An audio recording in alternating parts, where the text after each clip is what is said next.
On the morning of September 11, 2001, 19 men armed with box cutters, directed by a man on dialysis in a cave fortress halfway around the world using a satellite phone and a laptop, directed the most sophisticated penetration of the most heavily defended airspace in the world, overpowering the passengers and the military combat-trained pilots on 4 commercial aircraft before flying those planes wildly off course for over an hour without being molested by a single fighter interceptor.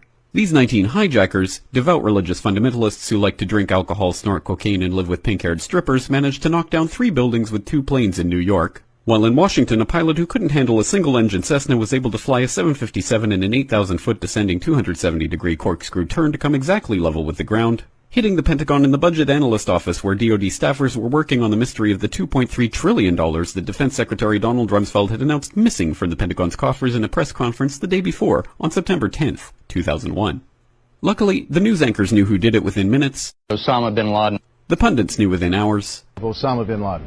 The administration knew within the day. Terrorists who committed these acts and those who harbored them. And the evidence literally fell into the FBI's lap. That a hijacker's passport was found blocks from the World Trade Center crash site, if you can believe that. But for some reason, a bunch of crazy conspiracy theorists demanded an investigation into the greatest attack on American soil in history.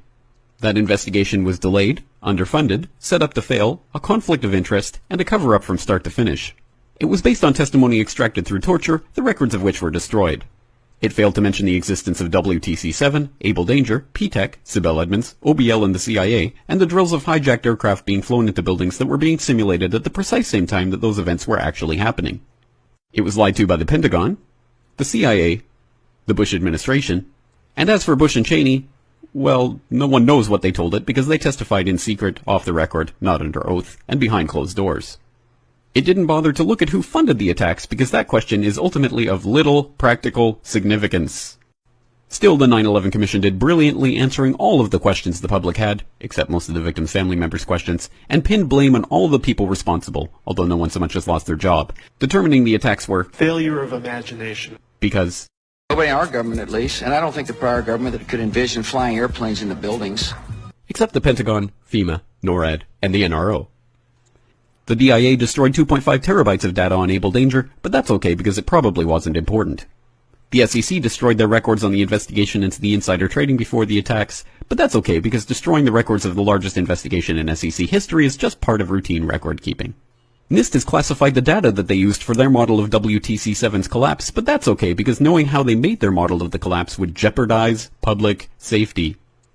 The FBI has argued that all material related to their investigation of 9/11 should be kept secret from the public, but that's okay because the FBI probably has nothing to hide.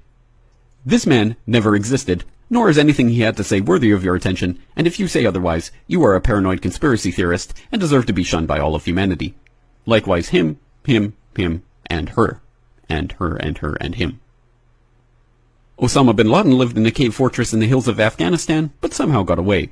Then he was hiding out in Tora Bora, but somehow got away.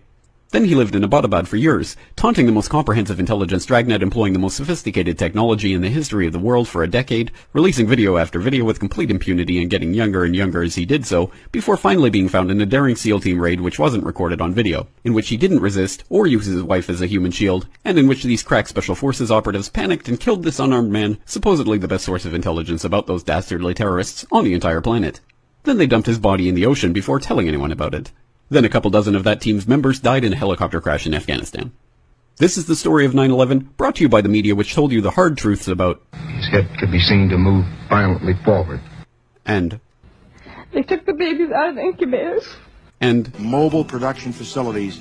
And the rescue of Jessica Lynch.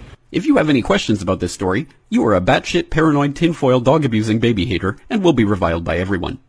If you love your country and or freedom, happiness, rainbows, rock and roll, puppy dogs, apple pie, and your grandma, you will never ever express doubts about any part of this story to anyone. Ever. This has been a public service announcement by the Friends of the FBI, CIA, NSA, DIA, SEC, NSM, White House, NIST, and the 9/11 Commission. Because ignorance is strength.